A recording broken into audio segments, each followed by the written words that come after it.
Hey, and welcome to day 5 of our walk through Psalm 1. Yesterday we talked about the person who is being observed here in Psalm 1 as one who was like a tree, planted, rooted, firm, and established. Today's verse talks about the other kind of person, one who is not planted or established, one who goes with the wind, one who is easily manipulated by the elements, one who is easily moved simply because they have no firm foundation to ground themselves in. All of the things that they consider to be stable end up being unpredictable and really just loose. So loose that they are compared to chaff floating around in the wind. What is chaff? Well, when farmers collect grain and seed from the harvest, it's not just grain. It doesn't come out as grain, it comes in a plant. Take wheat, for instance. When the wheat plant reaches its final stage in the growing process, when it is dry enough and no more green is showing, it gets harvested. So the wheat plant gets cut, and the spikes, also known as the wheat heads, they get trimmed and separated from the stem. But the grains are still intact with the rest of the plant. They must be separated. The wheat then undergoes a threshing process, a process where the plant gets beaten roughly in order to separate the grains inside from the husk on the outside. And finally, the winnowing, a removal of the chaff from the grain. At this point, on a nice windy day, the beaten plant gets thrown up into the air with the winnowing shovel, and the grains, the part of the plant that's usable for food, it falls back down because it's heavy, while the chaff, that's all of the useless junk, the husks, whatever's left from the stem, and anything else that got in there, like bugs, dust, and dirt. It's all very light in comparison to the grains, so the chaff gets blown away by the wind. And wherever the wind blows, it carries the chaff with it, because it has no real substance or weight to it. Consider this. Both the grain and the chaff get beaten. Both of them get tossed up, but the grain remains while the chaff does not. And as if the contrast in weight between the righteous and the wicked is not substantial enough in terms of grain and chaff, the psalmist likens the wicked to chaff, while the righteous, a firmly rooted and substantially heavy tree. And when the winds blow, sure, they can make the tree sway with it a little bit, but it doesn't move. It is securely and thoroughly grounded. It is immovable, but not the chaff, which is driven to and fro by the wind. How is the righteous happy man so established? Well, it's because he set his trust on the one thing that really is secure. There is only one thing that is firm, established, constant, forever and eternally unchanging. Only one who will truly satisfy, and that is God. You could bank on that.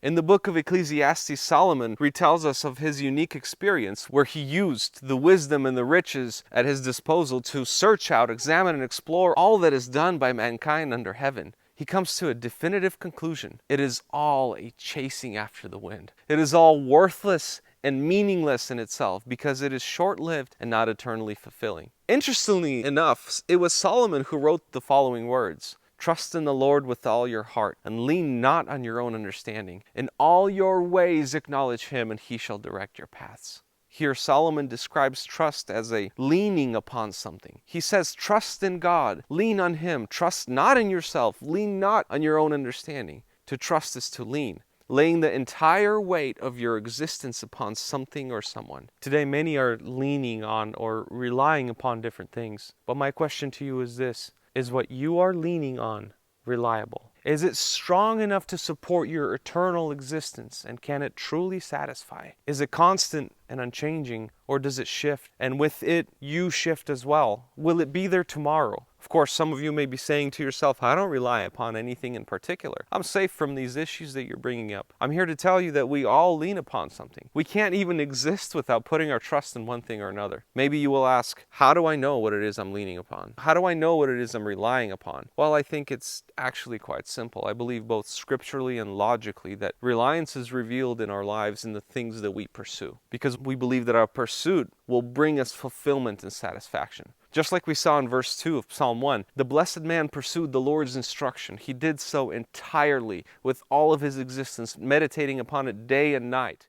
Most people don't believe that there is anything beyond this existence, so there's really no thing to rely upon beyond themselves. They think that there is no reason to pursue anything beyond what we can experience here in the physical. And they think that because seemingly there is no in-your-face proof that will force someone to no other choice but to pursue in God, there is therefore no good reason to spend any of their short existence on the pursuit of anything more than the padding of their existence itself. They believe that to do otherwise is to put reliance in something blindly. But there is a giant hole in such reasoning. Their mindset in itself is a blind reliance on something. By abandoning faith in God, people put their faith instead in their ability to reason and judge God. We will cover this more in depth tomorrow, but simply put, a lack of faith in God is still a faith in something else. Something like their belief that A, God doesn't exist, or B, He's not worthy of trust. A belief in the non-existence of something or someone is still a belief. And those who select to not put their reliance upon the Lord are in reality banking on the fact that they have sufficient enough wisdom, knowledge, experience, and understanding to make such eternity-altering decisions. Ultimately, they are wagering their life on their desire of choice, pursuing meaningless things that would not benefit anyone much past this temporal and minute existence when talking in comparison with eternity. People chase wealth, popularity, fame, pleasure, beauty, and so on, seeking meaning, fulfillment, and satisfaction in these temporary things that really have no constancy in themselves for us to be able to depend upon them. So if we are leaning on these things which could shift and move at any given moment, and which have been shifting and moving throughout all of history, sooner or later we are bound to fall flat on our face. It is guaranteed that those who place their trust in these things will eventually come out with simply nothing to show for it. There is not simply just a lack of certainty in your well-being if you are dependent on anything other than God, but actually there are well-established and widely acknowledged reasons to believe that such a path will ultimately lead to destruction. It may seem good and right to us in our finite understanding, but it will not end well for us. Remember, there's a way that seems right unto man, but its end is death.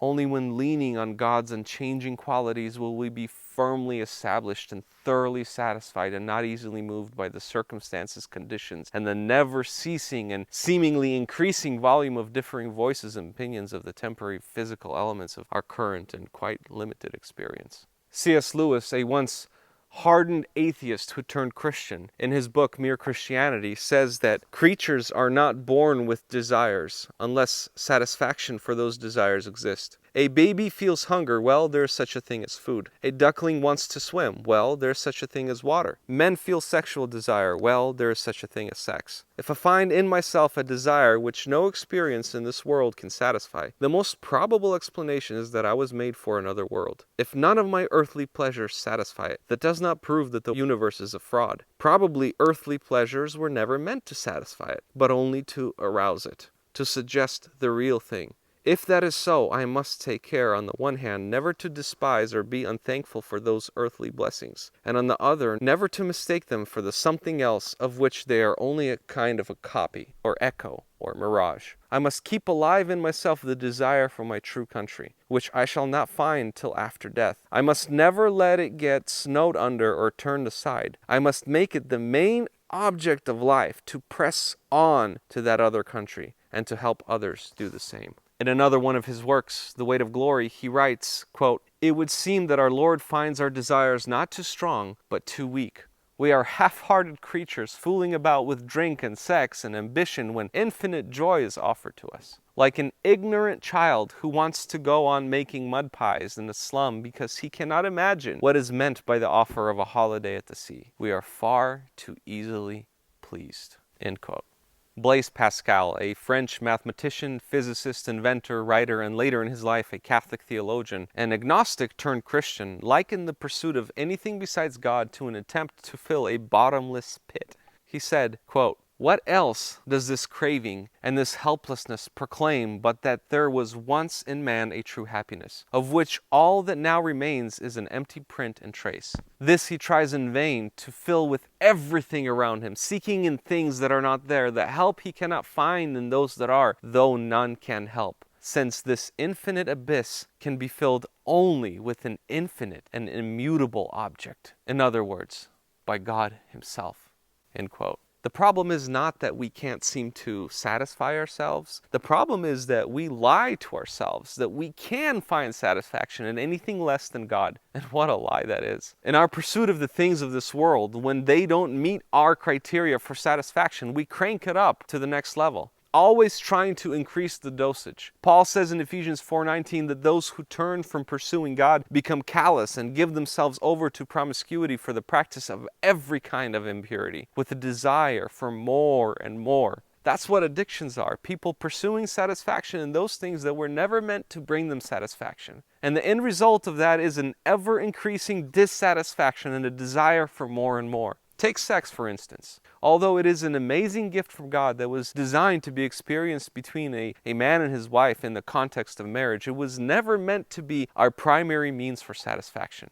If you are looking for fulfillment and satisfaction in sex, you will inevitably come to the realization that just sex is not enough for you. You will not simply get creative, but even begin to corrupt and degrade the practice of sex, just to get a new high. This is why we have sexual corruptions like pornography, homosexuality, pedophilia, bestiality, and so on. We search for satisfaction in things that were never meant to satisfy our deepest longings and desires. And in doing so, we pervert ourselves and those beautiful gifts of God that have a proper time, place, and standard of practice. Just read Romans chapter 1, verses 18 through the end of the chapter. Paul lays it out pretty clearly. You can make the same argument for anything else. Think about wine. The Bible says that wine can be a good thing. But when used improperly as a source of peace, joy, or satisfaction, a way to skew reality and make us feel better by our improper motives to receive from wine or sex or whatever else, those things that only an intimate relationship with an infinite God will give. We use wine and sex outside of their intended purpose and created designation. And by doing so, we corrupt both the good thing itself and ourselves.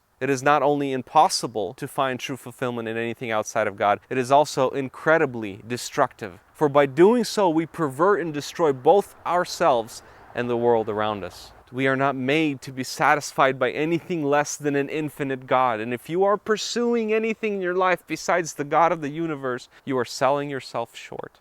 You are going to eventually reach the end, the limit of whatever it is that you currently find pleasure in, and realize that there is nothing there to be had but an empty promise of satisfaction, an empty promise of fulfillment. Only God can satisfy beings that are made for infinity, because He Himself is infinite and we are made in His image. He Himself is the source of eternity. Knowing Him is life eternal, because you will never reach the end of discovering God. Isn't that amazing? You will never reach the end of discovering God.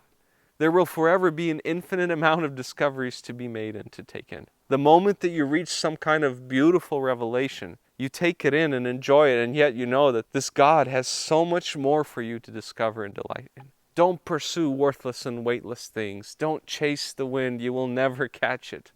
Pursue God wholeheartedly. Lean entirely upon Him. He will surely not disappoint. And in fact, He desires for you to put your trust in Him, to pursue Him, because that is the only way that you will ever find true satisfaction, fulfillment. Make knowing Him your main priority, the reason for your existence, because that is His reason for your existence, to pursue Him and to find Him and to find satisfaction in Him. That's why He made you.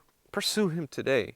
When you pursue Him with all your heart, you will find Him. After all, that is His promise to us. You will find me when you seek for me with all of your heart. And today, He is speaking directly to you through this video. He desires to be pursued by you, just as He pursues you constantly, because He loves you and created you to experience Him and to truly benefit from that experience. He proved His love for you on the cross. He gave you life, an amazing opportunity to know Him and to be fully known by Him.